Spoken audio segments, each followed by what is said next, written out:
A chapa Delta começa perguntando para a chapa Construção.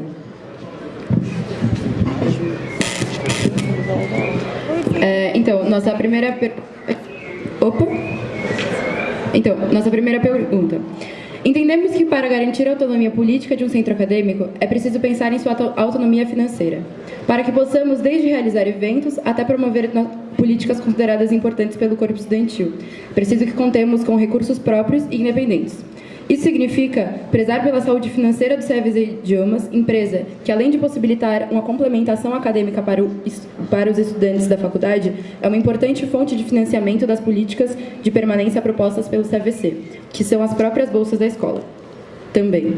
Representa também um bom cuidado da vivência, que hoje disponibiliza serviços e produtos variados, como salgados veganos, xerox, tabaco e cerveja, garantindo uma margem de receitas razoavelmente estável e que podem ser reinvestidas em infraestrutura para o próprio ambiente, como é o caso do telão, das reformas das mesas de jogos e da cobertura.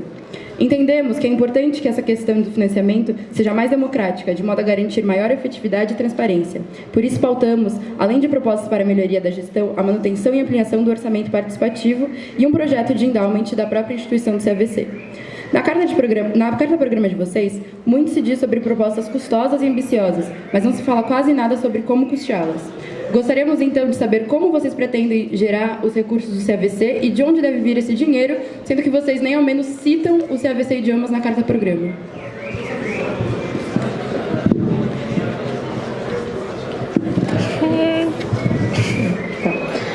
Eu vou começar falando só especificamente sobre a questão do CAVC Idiomas, trouxeram em pauta também no debate da manhã, e a nossa posição em relação a isso primeiro, bem simples, uma crítica que a gente faz, pelo menos a gestão atual do centro acadêmico, a maneira como são expostas as contas do centro acadêmico, porque, honestamente, se alguém se deu o trabalho de abrir o Visconde uma vez para ver aquilo, é uma vergonha. É um modelo de entradas e saídas que a gente nem, sei lá, não é o modelo que a gente usa hoje em dia, não acho que é o modelo mais fácil. É muito difícil, por exemplo, as festas, que são as grandes fontes de financiamento pontuais durante o ano. A gente só sabe quanto que entrou e quanto sai de receita, não dá para a gente identificar onde são os problemas, onde estão as deficiências, sabe? O que está funcionando bem, o que está funcionando mal, será que é uma deficiência de contratação de funcionário, ou foi a empresa terceirizada que fez a festa que não foi muito eficiente? Não dá para a gente identificar isso. Então, a primeira coisa que eu falo a vocês é a crítica à exposição das contas do centro acadêmico atual, que impede muito a nossa capacidade de fazer uma análise, uma proposta de fato para elas, enquanto a questão do CAVC Idiomas, a mesma coisa. Faça a ressalva que eu entendo que é uma empresa fechada e que vocês não têm o dever de divulgar os balanços dela, mas ainda assim ressalto. O debate que a gente tem que fazer especificamente sobre ele é qual é o modelo de negócio que a gente quer para o CAVC Idiomas. Hoje ele tem alguns... O problema que ele enfrenta a principal concorrência dele é o poliglota na Poli. O CAVC Idiomas oferece um curso geralmente mais caro do que o do poliglota e ainda assim enfrenta um modelo de negócio com classes esvaziadas. Então, qual é o debate que tem que fazer? A gente quer se diferenciar pela qualidade em relação ao nosso concorrente, ou a gente, por outro lado, não, vamos entupir as salas de gente e trabalhar mais com um modelo de eficiência, com uma maior concorrência econômica, mas que perca em qualidade. É esse debate que a gente consegue fazer hoje, sabe? Por uma questão de falta de transparência da demonstração das contas do centro acadêmico. E outra coisa aqui, dentro da nossa carta programa, uma coisa que sempre permeia as nossas propostas e que a gente propôs internamente é que é o seguinte: nenhuma medida que fosse causar um custo maior ao centro acadêmico do que existe hoje em dia poderia ser colocada sem uma justificativa dentro do financiamento. A única medida, uma das únicas medidas, para falar a verdade, dentro do nosso carta programa, onde a gente vê que vão existir custos maiores associados, é realmente a questão da gente procurar financiar bolsas junto ao fundo patrimonial para os estudantes da FEA, certo? E esse sistema de bolsas daí, a gente define muito bem como a gente quer fazer, sabe? A gente quer fazer um sistema de parceria com fundações, com instituições, com empresas, para a gente conseguir financiar isso aí do mesmo modo que é feito em várias faculdades no exterior e em faculdades privadas aqui em São Paulo, que conseguem fazer esse modelo de inclusão nas bolsas de estudo de uma maneira mais efetiva que a gente. Então, eu acho isso aqui uma questão que é fundamental dentro das nossas propostas e que eu não vejo como mal explicado. Por exemplo, quando a gente fala na questão do clube dos benefícios, a gente sempre trata do custo de produção. A gente quer deixar tudo no custo de produção sem colocar custos em cima do centro acadêmico, do Visconde Cairu, que nós entendemos que tem finanças obscuras.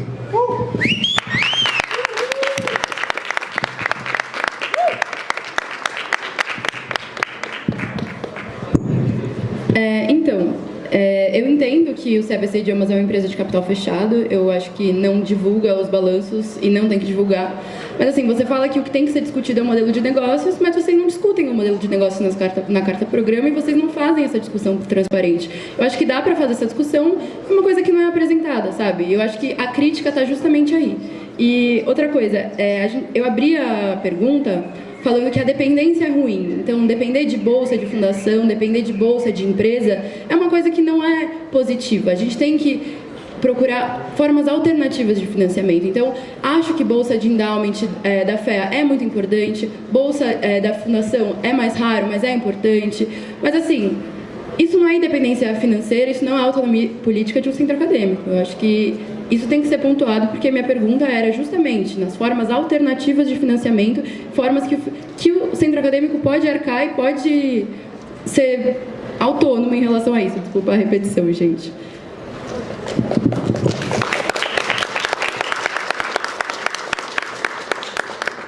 Agora a gente abre para o público. Quem tem pergunta?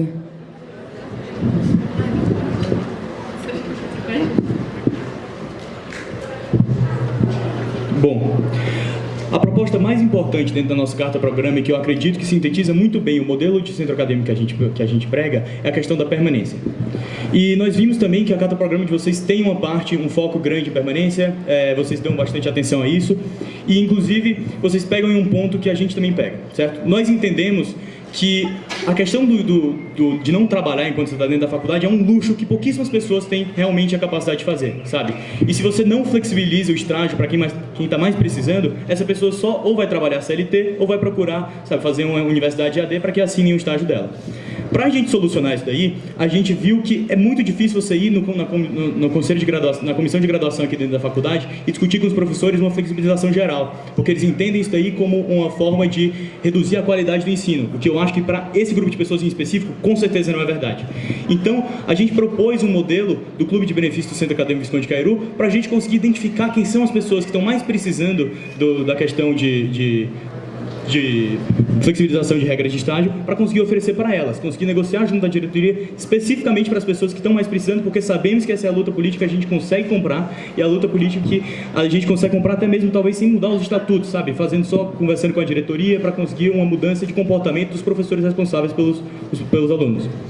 E quando vocês propõem a questão da flexibilização do estágio, vocês nunca tratam dessa questão da identificação de quem está mais precisando, entendeu? Vocês falam que vocês querem flexibilizar para quem está mais precisando, mas vocês nunca tratam de como vocês vão identificar essas pessoas.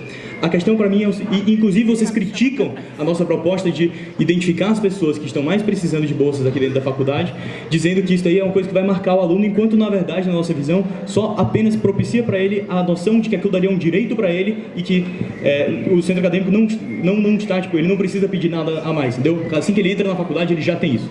O que eu quero saber, no fundo, é o seguinte: vocês propõem essa flexibilização de regras de estágio para as pessoas que mais precisam. Como vocês vão identificar elas se vocês dizem que a identificação é uma coisa ruim?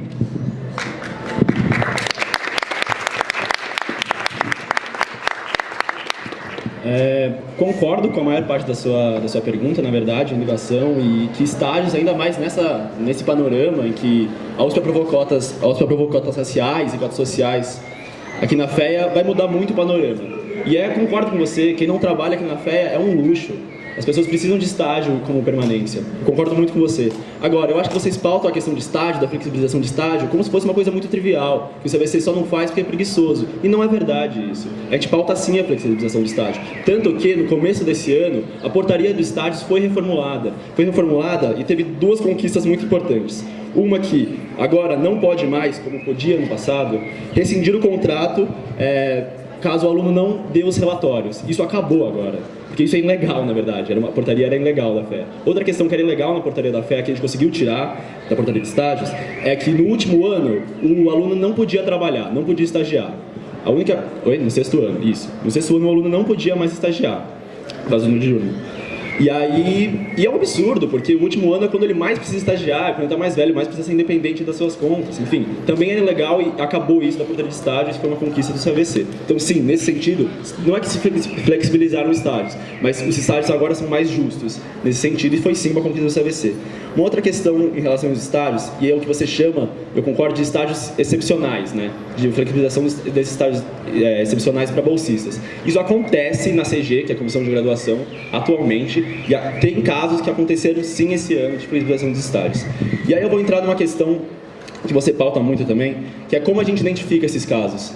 Na minha visão, a gente não tem que pautar a identificação dos bolsistas como vocês pautam, que é o clube dos bolsistas. Para mim, essa ideia é absurda, de verdade. Porque fazer um clube de bolsistas, explicando... Depois, na réplica, vocês explicam mais ou menos como que é a proposta de vocês também, para não ficar só na minha fala. Mas o que eu entendo da proposta de vocês é um clube que pegaria todo mundo, no começo você vai lá, pergunta para a renda familiar de cada um dos alunos e junta as pessoas num clube de bolsista. Dá carteirinha para essas pessoas e fala, olha, eu sou bolsista, entendeu?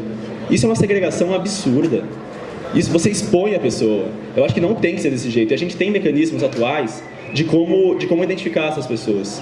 Porque a gente já faz isso. Então o CAVC Idiomas dá isenção para todo bolsista USP. Nas festas a gente tem lotes especiais de bolsistas. A gente tem como identificar essas pessoas. E a proposta que a gente tem para como chegar nessas pessoas é justamente uma roda mensal ou bimestral, que seja, dos representantes discentes aqui na Meia Lua, e que as pessoas possam vir conversar e falar, olha, no meu caso eu preciso de um estágio excepcional, falar com o nosso representante da CG, possivelmente o representante da CG de vocês também.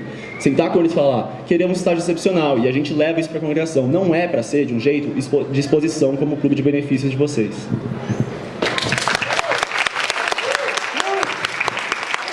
E eu queria pontuar também que mudar a mentalidade de Ih, acabou?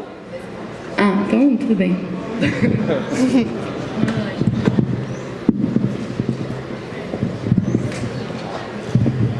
Então, eu acho que em primeiro lugar é importante a gente explicar como é que funciona o clube de benefícios. Não é nunca para ser uma coisa que vai expor o aluno. Isso não vai ser divulgado em público. Inclusive, não vai ser perguntado para o aluno. A gente vai fazer uma campanha desde o começo do ano para que o aluno venha até a gente e se inscreva conhecendo todos os benefícios que isso pode ter, de um modo anônimo, que é para que a pessoa não precise se expor. Porque ir aqui na Meia Lua e tentar falar com o pessoal para chegar e pedir um estágio de caráter de excepcionalidade é uma coisa que deixa as pessoas com vergonha. É um problema que existe hoje em dia, até dentro de uma entidade que hoje em dia está na frente da fé no sentido de permanência, que é, por exemplo, a Atlética.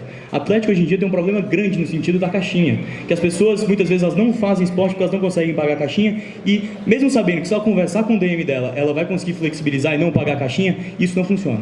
Ela fica com vergonha e ela não vai atrás de fazer isso aí, entendeu? Porque ela tem que se identificar pessoalmente.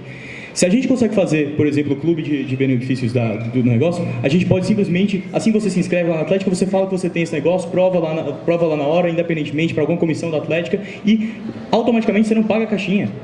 E... tá bom? Tudo bem.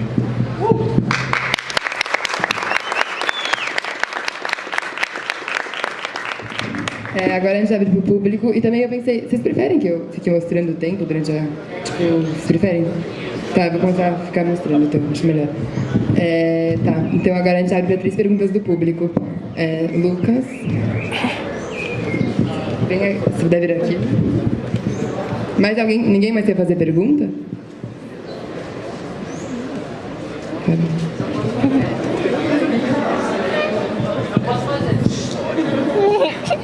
Não, uma pergunta bem breve mesmo, mais para pautar uma discussão entre as chapas. Ano que vem é um ano de eleição na diretoria da FE, a gente queria saber se as chapas sabem como estão sendo articuladas as candidaturas, se elas têm preferência por algum dos candidatos que estão se articulando, se elas vão se articular junto a algum candidato, e do ponto de vista mais de propostas, como elas acham que esse movimento vai se direcionar para o ano que vem. Ninguém mais quer fazer pergunta?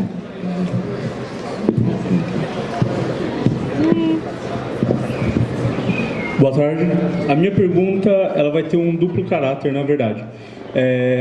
Durante esse último ano, a gente assistiu diversos debates sobre diversas reformas no nosso país e a gente viu esse debate não ocorrer tão intensamente aqui na FEA. A gente é uma das melhores universidades do país, seja na área de economia, seja na área de administração, e não houve nem mesmo um debate no sentido da gente construir uma proposta nossa sobre a Previdência, sobre a reforma trabalhista.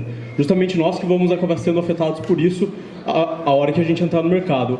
Eu queria saber se existe da proposta de ambas as chapas a criação de um centro de discussão dessas ideias públicas, de proposição de pautar de fato o debate político e principalmente se existe uma proposta de debater sobre o método de entrada na universidade. Mais do que a gente abrir para cota, abrir para permanência, a gente precisa de fato alterar a forma como é selecionado. Uma prova de 90 questões e uma segunda fase com algumas matérias não é um bom método de seleção para a universidade.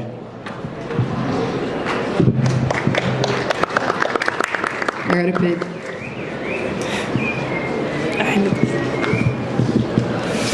Boa tarde, gente. Minha pergunta é especificamente para a chapa construção e eu vou fazer ela porque me preocupou um pouco a banalidade com que se tratou a escola de idiomas. Vocês citaram o poliglota como um exemplo de escola a concorrer, então vocês devem saber que eles também não divulgam as contas. Isso faz parte da defesa das vantagens competitivas das escolas. Citando eles, vocês também devem saber dos processos trabalhistas que eles sofreram no primeiro semestre e da dificuldade que eles estão tendo de manter na medicina. E eu queria perguntar para vocês, sendo o CAVC Idiomas uma escola com 70 funcionários, 6 coordenadores de idiomas, que é uma diferença que a gente tem com o Poliglota. O Poliglota não tem coordenador de idiomas. Um coordenador geral e atuando em 2 prédios, vocês acham que vocês vão conseguir fazer muita coisa chegando só com a proposta de minimizar custos? Eu sei que é difícil com a falta de transparência que tem a escola, mas vocês não acham que vocês podiam ter pensado em alguma coisa? A escola ela abre matrícula semestralmente, você pode ter um contato bom com as secretárias no sentido de entender como funcionam os procedimentos. Você não acha que em um ano era melhor chegar com algo mais pronto para elaborar alguma proposta melhor? E outra coisa que eu queria saber é a seguinte: o CAVC Idiomas se financiou de forma independente toda a sua história. No fim dos anos 90, ele até pagava happy hour de graça, toda sexta. Então eu queria saber, é tranquilo assim, como é pensar fácil já em propostas de bolsas com empresas estrangeiras, pensar em largar o financiamento assim tão fácil? Que homem!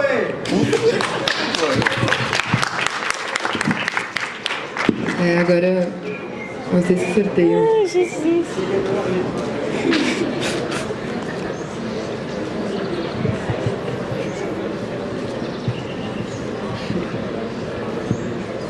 A chapa Delta começa respondendo, são 3 minutos de resposta.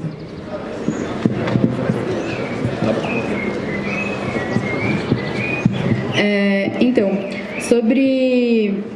Putz, eu não quero... Começando a responder a pergunta do Acácio, que é sobre debates políticos, sobre o debate das reformas, mais especificamente também. Eu acho muito importante ressaltar, como precisa da gestão Aquarela também no começo do ano, que foi o ciclo Brasil do Futuro. É um ciclo tradicional já do CAVC, que debate a conjuntura econômica, a conjuntura política do Brasil, e esse ano foi muito interessante, porque o nosso foco justamente foi nas reformas. Então a gente fez uma mesa muito cheia, muito qualificada, aliás, sobre a reforma da Previdência, uma sobre a reforma trabalhista e outra sobre a reforma política. As 3 muito legais, e tem o link dos vídeos dela no nosso canal no YouTube até, se você quiser dar uma olhada. E a gente pretende continuar com esses ciclos. Desculpa. No segundo semestre a gente fez mesas muito interessantes também, uma sobre a questão de habitação, com a professora Silvia Chora e o Guilherme Boulos.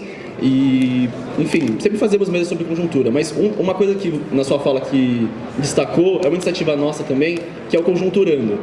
Que é a ideia é ser uma mesa na vivência, que a gente toma uma breja e discute sobre conjuntura nacional mesmo. E é um espaço aberto para todo mundo, qualquer feirano que quiser, chegar lá na mesa e discutir política. E isso é muito interessante, porque eu concordo muito com a sua fala. Eu acho que a gente tem que discutir política na universidade. E a Chapa Delta, assim, se compromete inteiramente em que ano que vem, caso eleita, o ambiente feirano vai discutir política. Ainda mais que é um ano muito importante, né? 2018 tem eleição, uma eleição muito importante no nosso país, então acho que a entidade tem que viver política mesmo ano que vem.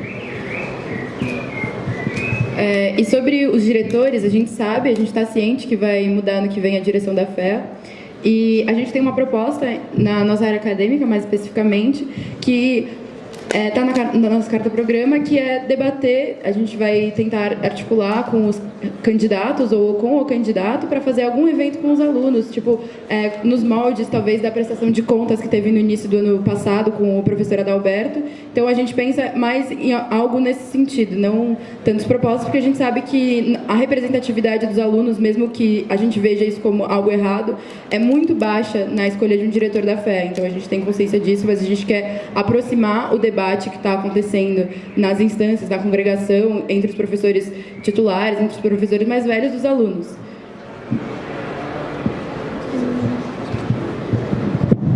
É muito importante também pontuar que essa candidatura, não sei se coloca o nome aqui ou não, mas enfim, talvez seja de mau tom, depois que se quiser conversar, a gente sabe mais ou menos o panorama. Não, vamos falar então, é isso. O Rodrigo Delosso talvez seja o nosso futuro diretor, professor de economia, e é um professor que sempre foi contra as entidades feanas, sempre se colocou contra os estudantes da maioria dos seus aspectos. E aí eu volto uma pergunta para a Chapa Construção, que a gente fez no diurno, que é, vocês sempre pautam que querem um bom diálogo com a diretoria, a gente também quer, mas com o Delosso lá na cadeira, contra as entidades, como que vocês vão fazer isso? Como vocês vão manter a vivência aberta vendendo cerveja? Como vocês vão manter as aulas do cursinho aqui? Eu pergunto de verdade a vocês.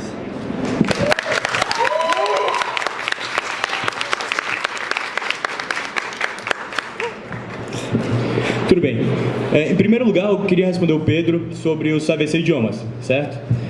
Eu acho que essa é uma questão que é extremamente difícil de vocês chegarem e trazerem pra gente aqui pelo seguinte motivo: as contas do AVC Idiomas não são transparentes, a estrutura dele não é transparente, os alunos não têm uma maneira de entender exatamente o que está acontecendo lá dentro.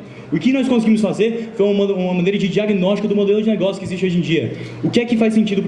É óbvio que a gente tem que discutir os AVC Idiomas. Um dos grandes problemas da gestão Aquarela, que foi notado inclusive nos balanços do Visconde, é que a receita advinda dos AVC Idiomas diminuiu nos últimos períodos. Em grande parte advinda, segundo a argumentação oficial, devido aos processos trabalhistas. Mas a gente não tem como saber exatamente se isso daí é a realidade, porque a gente não tem transparência nas contas do AVC Idiomas. É óbvio que a gente entende que é um problema e é óbvio que a gente entende que isso aqui é uma coisa que deve ser discutida dentro da faculdade. Mas não tendo transparência, não seria honesto nós trazermos qualquer tipo de proposta específica sobre os AVC Idiomas, porque nós não conseguimos diagnosticar quais os problemas existentes lá dentro. Então, e agora sobre outro ponto. Uma das questões mais fortes que nossa chapa trata é o apoio às entidades. A gente acredita que hoje em dia o centro acadêmico é enxergado aqui dentro da faculdade como outra entidade, associada a um tipo de aluno em si mesmada. E a gente acredita que o papel do centro acadêmico é principalmente representação. Representação de todas as pessoas aqui dentro da faculdade e inclusive de grupos organizados de alunos, sendo um dos mais relevantes desses as entidades. Então, é claro que se for eleito algum diretor aqui dentro da faculdade que se opõe às entidades, a gente vai fazer uma frente ampla, junto com todas as entidades, para se opor a isso daí e levar a todos os órgãos colegiados necessários essas questões. Porque é desse jeito que a mobilização tem que ser feita. Não é com o centro acadêmico indo por fora e dizendo que está fazendo representação pelos outros. É trazendo quem está interessado na questão para a discussão. É trazer todas as entidades lá para discutir e mostrar a importância deles aqui dentro da faculdade, sabe? Porque se a gente se une, se a gente vem com uma frente ampla nisso aqui, a gente vai ter força. Queria complementar dizendo sobre a pergunta do Acácio em relação aos debates. Eu acho que ficou bem claro desde o nosso começo do processo de formação de chapa que era uma das nossas pautas principais. E eu acho que é muito fácil para a gestão, para o pessoal que está aqui na mesa, que compõe a gestão atual do centro acadêmico, pontuar agora todas as iniciativas que fizeram. Mas sendo bem honesta, se não chegou até a gente, se não se criou um ambiente na FEA em que se efervescia o debate político, em que você ouvia as pessoas discutindo em todos os cantos todas as reformas das mais importantes que se passaram pelo Brasil esse ano, honestamente, vocês foram mal sucedidos, tá bom? Então não adianta você vir aqui falar nós fizemos o Conjunturando, quando a gente colou lá, era uma rodinha de exclusivamente membros do centro acadêmico sentados na vivência com uma caixa de som, sabe? Então, eu acho que é importante a gente fazer isso. Eu queria ser muito respeitosa nessa crítica, mas assim, a maneira que a gente quer fazer, quando a gente fala de pautar o debate, ano que vem você pontuou um ano importante, ano de eleição, então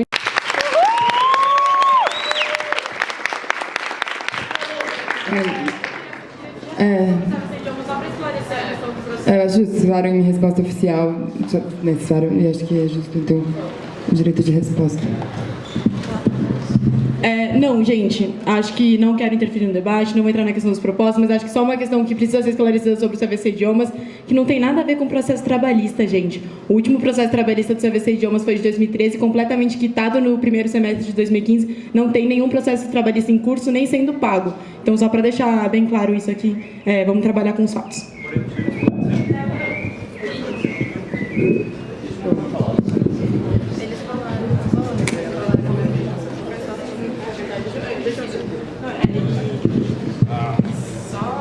Sobre o repasse do CVC Idiomas também, a gente paga o Prolabore todo do CVC, não sei também quão familiarizados vocês são com a estrutura de funcionários do CVC, mas a gente também é um dos poucos centros acadêmicos da USP que os nossos serviços não são terceirizados, a gente tem serviço próprio. Então, nossos funcionários, o Marcelo, o Edson, que trabalha na Vivência, a Silvani também, que atualmente trabalha na Xerox, e a Valéria, que trabalha na nossa secretaria, são todos pagos com pró-labore do CVC, que significa que a receita que vem do CVC para o CVC Idiomas para o CVC não diminuiu nesse período. Também só para esclarecer.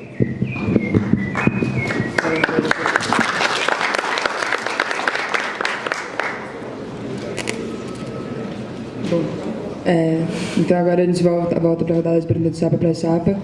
Agora vocês que escolhem.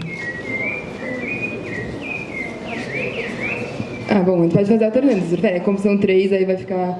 Eu pensei que fazia mais sentido sortear os 3.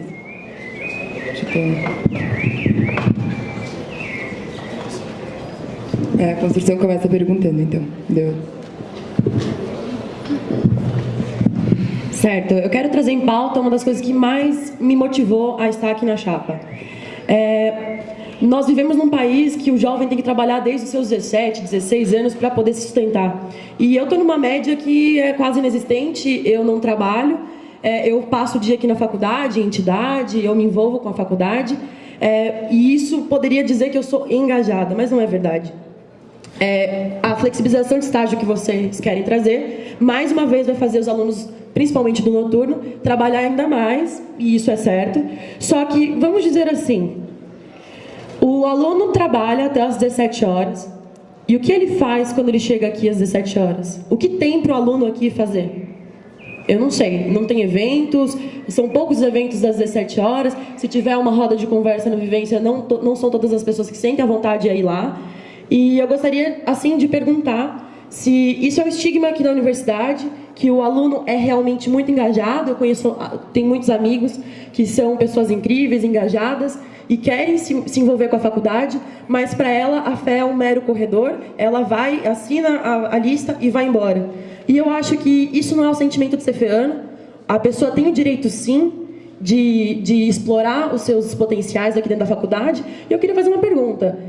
Se isso não foi efetivo, se muitos alunos, é uma demanda que eu sou do noturno e todos os meus amigos sentem, o que a Delta tem a fazer para esse aluno que chega aqui às 17 horas e não tem nada para fazer, ele fica aqui sentado no banco até a hora da sua aula e ele simplesmente entra e assina? Eu gostaria de fazer essa pergunta.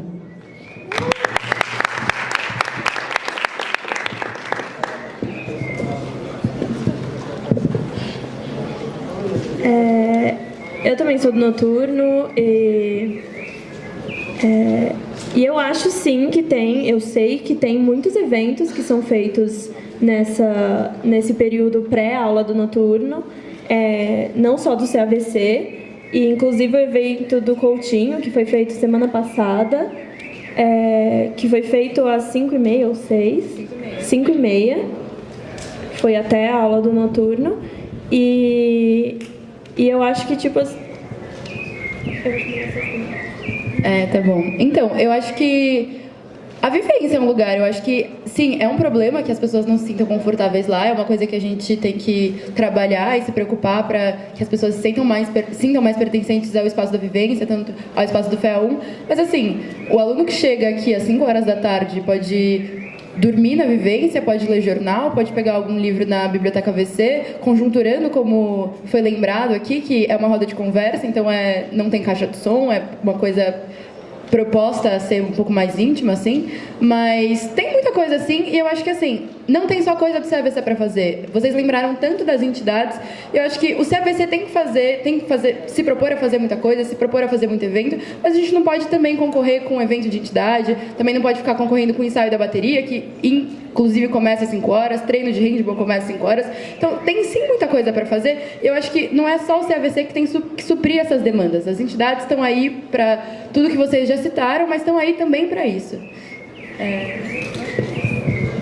Não, concordo muito com as falas aqui que me antecederam e lembrar também, assim, que a gente está dentro da cidade universitária, né? E a USP é uma das faculdades que mais, assim, tem uma vivência universitária, uma vivência dos estudantes.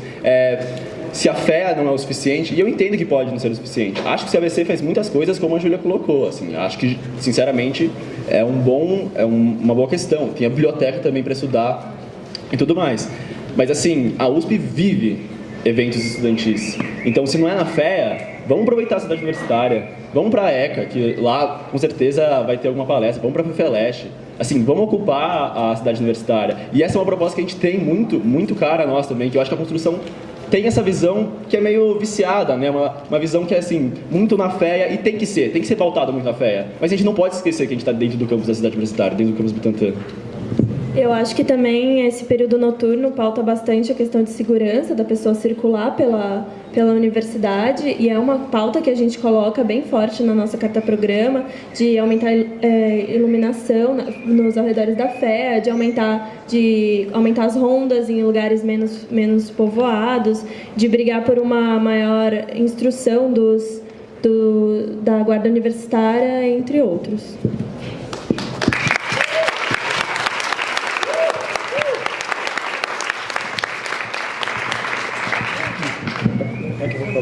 É que assim, eu acho que em primeiro lugar teve uma questão que foi o seguinte: o aluno que chega aqui 5 horas da tarde para a faculdade, ele não quer só zoeira, ele não quer ir para vivência, ele não quer só ficar dormindo, não quer fazer todas essas coisas. É importante a gente ter um foco acadêmico também. Aconteceu um caso 2 semanas atrás que tem uma matéria que está dando nabo no pessoal lá de administração noturno do 2º ano, que é economia de empresas, e a monitoria foi feita no horário de 14 horas da tarde, sem que fosse sequer avisado, tipo, direito pessoal dentro que estava realmente no noturno, precisando dessa matéria daí. O CAVC tem um problema sério de comunicação. Eu entendo que existem vários desses eventos acontecendo, mas se as pessoas não são informadas deles, eles não estão acontecendo na cabeça das pessoas, sabe? Essa é uma questão muito importante que é necessário reconhecer. Certo, e eu volto na comunicação, muitos eventos não são comunicados, é fácil ter 1 ano de gestão e pontuar um ou outro evento que foi feito às 5h30 da tarde. RG aberta do CA é meio-dia, e é engraçado também falar da vivência, se o happy hour, eu saio 11 horas da minha aula e ele já acabou. Então eu acho bem engraçado assim que não faz sentido, e é legal reconhecer os erros.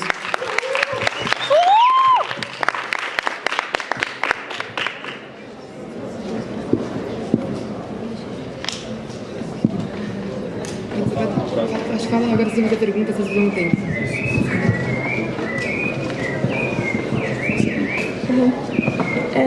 Pode rodar. Primeiro de tudo, eu queria repreender a expressão do dano nabo. É machista, é referência ao estupro. Inclusive, quando vocês lançaram o evento, eu fui falar com a chapa de vocês, pedi para mudar, porque não é legal. E eu achei legal que vocês mudaram. Vocês tiraram essa expressão das publicações seguintes. Então, eu queria pedir para você não perpetuar essa expressão machista.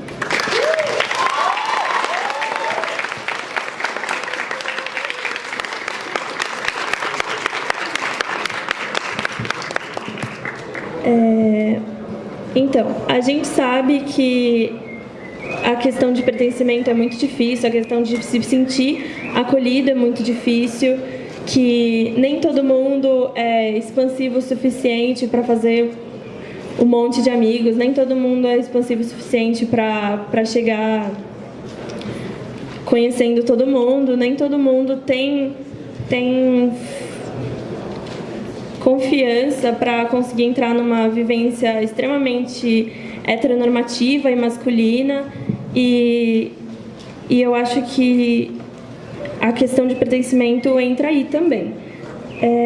A gente entende como pertencimento não só questões acadêmicas e financeiras para bolsistas, para pessoas de baixa renda, mas como também questão de pertencimento para minorias, para mulheres, negros, LGBT, e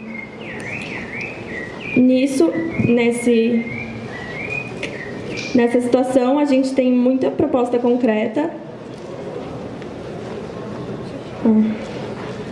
Na carta-programa da Chapa Construção, a pauta de permanência é reduzida a questões acadêmicas e financeiras, que entendemos como sendo essenciais, mas temos convicção que abarca inúmeros outros pontos.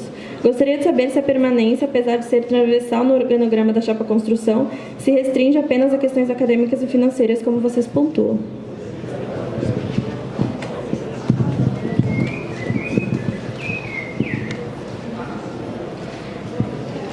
Pode ir? Tá bom, obrigada. Ana, obrigada pela colocação. Eu espero que você esteja se sentindo bem e a gente está disposto a conversar para qualquer coisa. Em relação à questão do pertencimento, a gente tem dentro da nossa chapa proposta uma das diretorias mais fortes, que é a diretoria cultural, E a gente acha que ela está extremamente vinculada a isso do pertencer à universidade. Porque uma das coisas que a Mara disse, vocês disseram sobre os eventos pontuais que existem aqui na FEA a partir das 5, 6 horas da tarde. O que a diretoria cultural está se propondo a fazer é que essas iniciativas elas sejam perenes, entende? Porque é muito verdade o que acontece, o cenário que a gente vê na FEA do desgaste emocional que é estudar aqui, é uma coisa que está cada vez mais em pauta. A gente acredita muito na força da cultura, da expressão, da arte e coisas que estejam de fácil acesso ao aluno aqui no FEA 1, na passagem dele, para que ele tenha um contato, direto com isso. Então, as nossas pautas de permanência, elas vão muito, não estão, como vocês nos disseram, focadas apenas nas questões financeiras do aluno, apesar de que a gente dá uma ênfase sim para isso. A gente acha que é mais importante a questão das bolsas para os alunos de baixa renda. Mas assim, a gente entende plenamente que permanência não é só uma questão de financeiro. Inclusive é uma coisa que a gente está tentando fazer bastante. Toda vez que a gente conversa com a entidade, uma coisa principal que a gente fala é o seguinte: existe um problema grande cultural quando a pessoa entra aqui, vinda de uma realidade diferente da elitista que geralmente predomina aqui dentro da faculdade, que é que ela não está acostumada, por exemplo, com um padrão que é exigido dentro de um processo seletivo. Geralmente associa eficiência a alguns padrões elitistas. Então uma coisa que a gente está propondo bastante, a gente está conversando com as entidades e a gente está vendo que existe uma repercussão grande, por exemplo, desde o começo do ano a gente fazer um alinhamento por meio do Conselho de Entidades, por meio de reuniões com todas elas, para, ou a gente fazer um treinamento antes com quem está realmente precisando disso aqui, para, entender como funcionam os processos seletivos, sabe, como você atua dentro do negócio desse daqui, e também, para conseguir mudar os padrões de seleção para isso acontecer, sabe? Uma coisa que me deixou muito, sabe, a questão de permanência não era mais importante para mim quando eu comecei esse negócio, porque eu não tinha contato com isso. Mas quando eu tive contato e eu percebi uma coisa realmente grande, foi quando eu estava conversando com um amigo meu que tá no negócio. Ele falou assim: não existe permanência real quando eu chego dentro de um processo seletivo de uma entidade e eu vejo que eu sou a única pessoa que tem um tênis ruim, eu sou a única pessoa que tem as calças largas, eu sou a única pessoa aqui que parece diferente, sabe? Então a gente entende plenamente que essa é uma questão que tem que ser tratada e tem que ser tratada amplamente. Só queria complementar também a questão que vocês falam da representatividade, das pautas LGBT e feministas. Uma coisa muito que a gente viu na carta programa de vocês são as questões depois dos atos de agressão acontecerem. Eu queria também deixar a reflexão para saber o que vocês têm de criação de espaços de representatividade, de protagonismo para essas minorias, sabe? Porque na carta programa de vocês a gente só viu, infelizmente, a questão de como tratar um momento de pós-agressão, um momento posterior de punição.